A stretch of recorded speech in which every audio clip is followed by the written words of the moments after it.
and welcome to Prime for Battle. I'm Tim, your host, and today we're going to be painting a Seraphon Saurus Warrior. I'm going to share with you the colours that I used to get my Saurus ready for battle.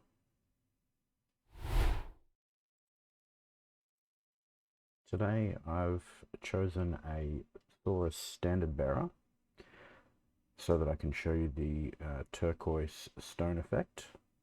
And there's two parts to this model. I've started with a Wraithbone spray on the Saurus itself and a Chaos Black spray on the shield.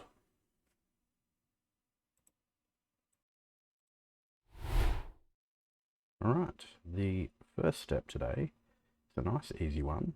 We're going to be using Gut Ripper Flesh, and we're going to be applying this all over the body of the Saurus. Make sure to get in all of the little nooks around the neck, under the head. Avoid getting any on the tongue and the teeth, on the straps around his leg and tail, and on the armor pieces. Don't stress too much though, as we can fix that all up later. But you want to make sure that you get nice thick coverage without too much pooling, because the pooling will add to the effect of shading in the recesses. So just go ahead and apply that over the body, head, arms, legs and tail, and you can include the horns on his back except for the ones that look like they're coated with the gold armor plating.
Next up, we're going to be using Corax White, and we're going to be filling in the center of the shield, which we're going to come back and do with the same turquoise green color that we'll be doing on the standard. So depending on the shield, you want to just make sure that you're filling in the areas around the decorative trim, which we will come back and do gold. So fill in what you feel like, but basically I'm going to go through and all the inlay of that shield will be done in white, including the area on the pointy end of the shield.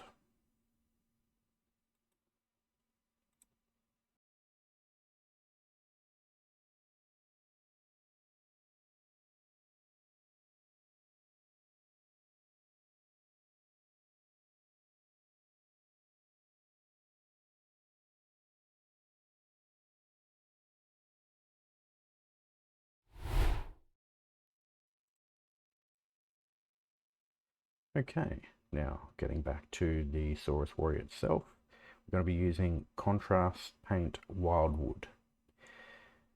This is going to be used as a base color for all of the armor, which we're going to come back and do gold. So as you can see here, we've got our now green Saurus Warrior.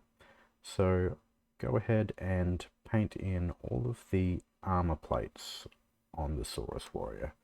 So the bits of armor on the legs, including also the bracelets and wrist bracelets and anklets, and the caps on the horns on the back, and also the handle for the shield. Depending on the standard you pick, there may be some gold areas too, such as the little trinkets hanging off the top there you can see. You may want to include as gold as well.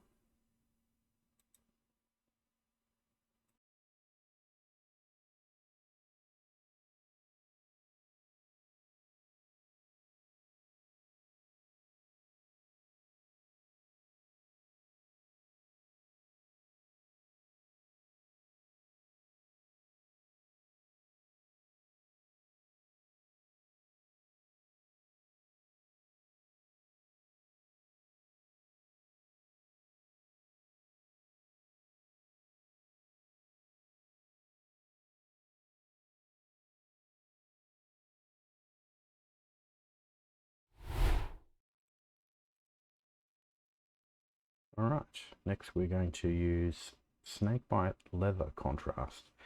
This is one of my favorites, and we're going to use that for the strapping on the legs and the leg armor, and any other leather straps that might be on the particular Saurus that you're using. Again, with this, we want to be reasonably generous with the amount we have on the brush so that we get a little bit of pulling, but not too much. The thing I like about the snakebite leather is that the pooling will create some natural highlights on the edge of the strapping, leaving the center of the strapping a little darker, which gives a nice leathery kind of effect. So go ahead and apply that to the inside of the legs and around the outside. If you happen to get any on the green, it's okay. Just go back with your white or bone and then go over it with the green contrast again. It's not too much of a worry, as we'll be going back to the inside of the legs, around the tail and the top of the scales in a different color again later on, so don't worry too much.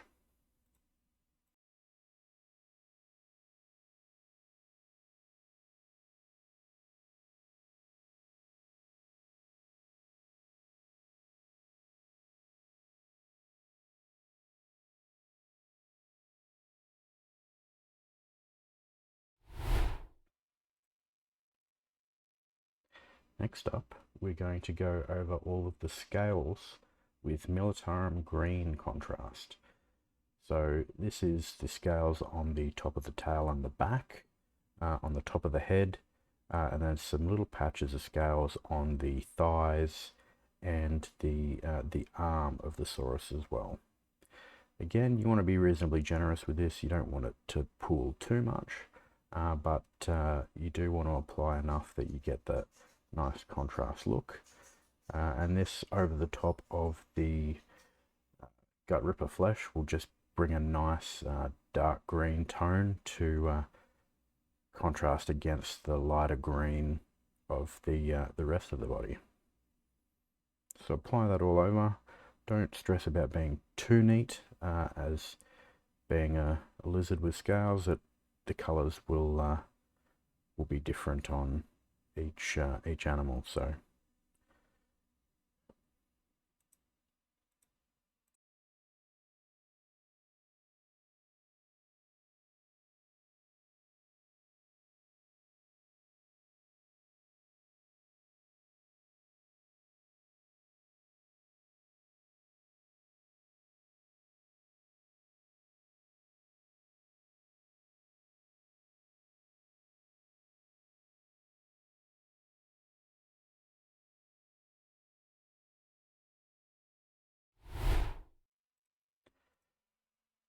next we're going on to one of my very favorite contrast paints in Pterodon Turquoise. If you caught my Tyrannid Termagant video, you'll see that it's a key color in that scheme as well. And we're going to use this for the standard. I'm using it for the stone effect, and also on the shield. Again, much like in the Tyranid video, you want to be fairly liberal with this, as we're using the pooling effect on the flat surfaces to give us some nice color variation. So go ahead, apply that over all of the top of the standard, and also the bottom part of the standard, and any areas that that you want to have this stone look effect. Apply it again fairly thick, and we'll see you in the next step.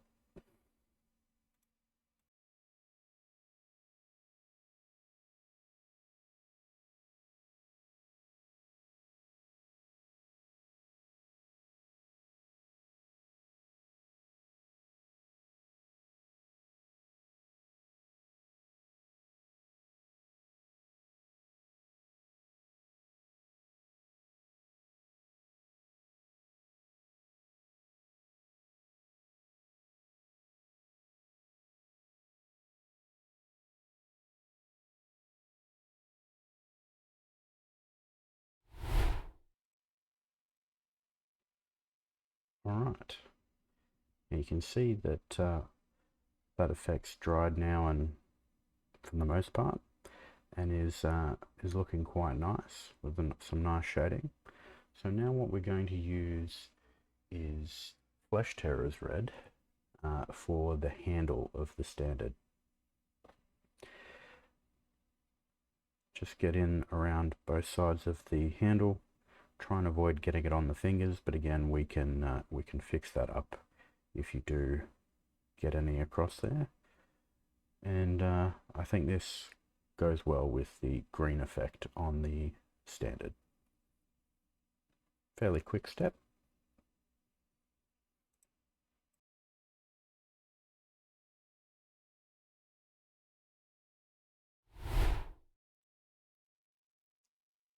And another quick step, we're just going to use some Black Templar just to color the pole in between the handle and the stone on the standard.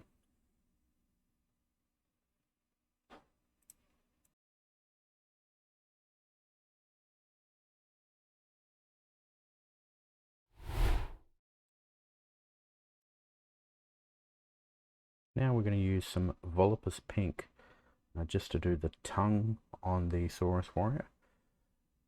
Just try and avoid the teeth, but we're going to go back over those anyway, so don't stress too much, and try and avoid the mouth so that we don't have to correct the green, but again, not too much of a worry if you do.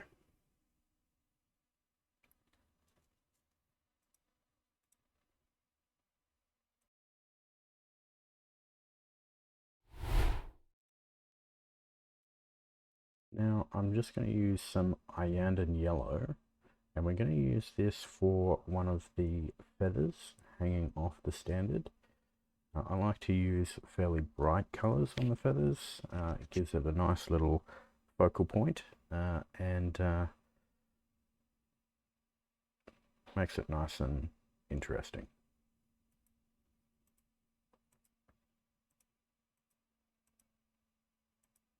And then for the second feather, we're going to use Croxigore Scales.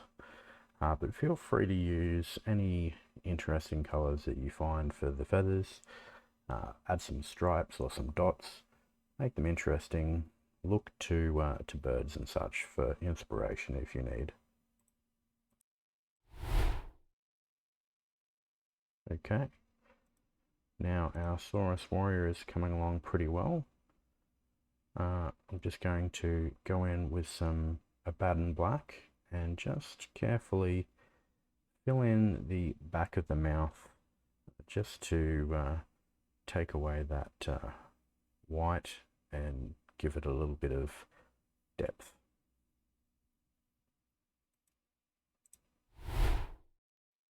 Next, we're going to grab some Wraithbone again, and we're just quickly going to paint in all of the claws or nails, if you will, on the feet and the hands. Just be careful to avoid the green, and just a quick little touch on those nails, and we'll come back with some additional colors on that shortly.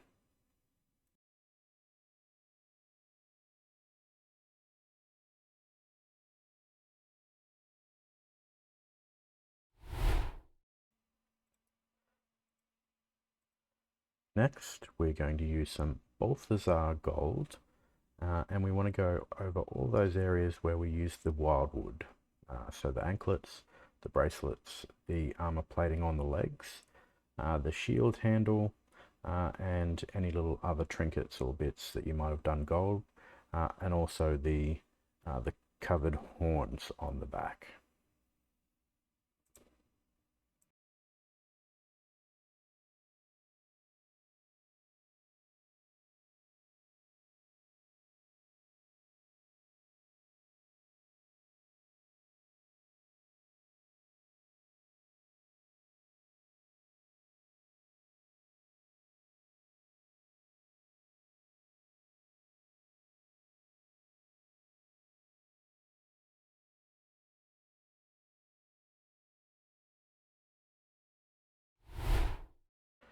Next, we're going to add some Agrax Earthshade to all the gold. This really helps bring some depth and some grittiness to the gold. It'll shade in all of the crevices and really sell the gold effect just to that next step. It's also fairly simple. Don't underestimate washes. They are your friend.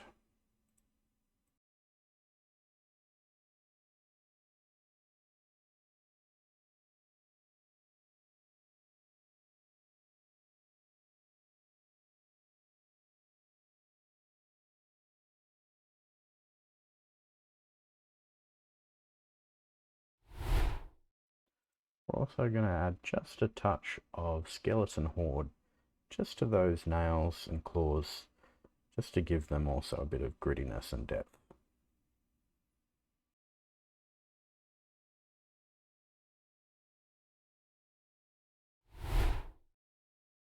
As you can see, the Saurus Warriors looking pretty good. You could be pretty happy with leaving that there, but we're just going to take it to one extra step, I think, that just really adds a nice little touch. Next, we're going to go in with some iron rack skin for the underbelly. You want to apply this on the inside of the thighs, the back of the legs, and the soles of the feet as they lift up. Also under the tail, on the chest, under the arms, on the palms of the hands, and around the edge of the mouth.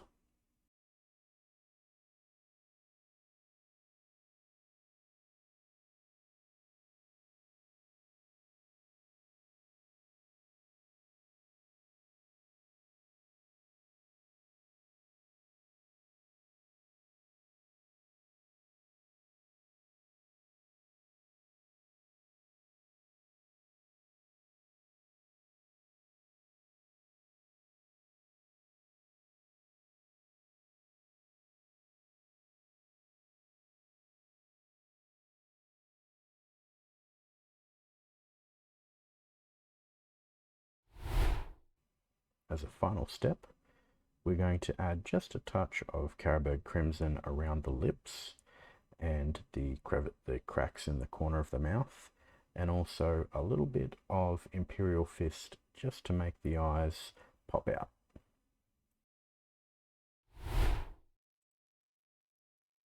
And there we have it, our finished Saurus Warrior.